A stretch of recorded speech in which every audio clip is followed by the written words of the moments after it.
She finally walked through the door 2 hours later. Traffic had delayed her even further. She looked like a different person than the confident woman who had proposed this experiment 48 hours ago. She dropped her hard hat on the floor and collapsed onto the couch. "Can't do 5 more days of this," she whispered, her voice breaking.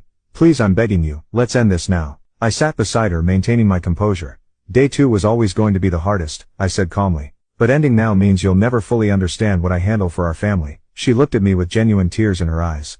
"I understand enough. Your job is impossible. I don't know how you do it day after day." I smiled slightly. "It's not impossible, it's just demanding. And I do it because that's what it takes to build the life we have."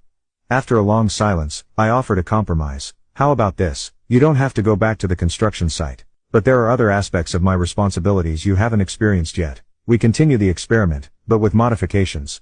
Relief washed over her face, followed immediately by suspicion.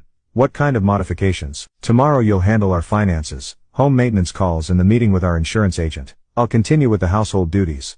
She hesitated, clearly torn between her pride and her desperate need to escape another day like today. "Fine," she finally agreed, "but no more construction site." As she dragged herself to the shower, I allowed myself a small satisfied smile. The construction site had been the most visible part of my responsibilities, but it wasn't even half of what I managed. The next phase of her education was about to begin, one where she'd discover just how much invisible work I did to keep our lives running smoothly. Day 2 had broken her confidence. Day 3 would open her eyes to an entirely different kind of burden. Day 3 of our experiment dawned with a change in atmosphere. No construction site for her meant no 5 a.m. alarm, but I made sure her day wouldn't be any less enlightening. When she finally emerged from the bedroom at 7:30, looking marginally more rested but still wary, I had coffee waiting and a leather portfolio on the kitchen table. "What's that?" she asked, eyeing the portfolio suspiciously. "Your agenda for today," I replied, sliding it toward her. "Our quarterly financial review, 3 maintenance appointments that need supervision, and a meeting with our insurance agent about the policy renewals." She cautiously opened the portfolio, and her eyes widened at the stack of spreadsheets, statements and schedules inside. "First," I began, "you'll need to reconcile our accounts. I flagged some unusual charges on your credit card that need verification. Then transfer funds to cover the property tax payment due tomorrow. It's $4,700 by the way.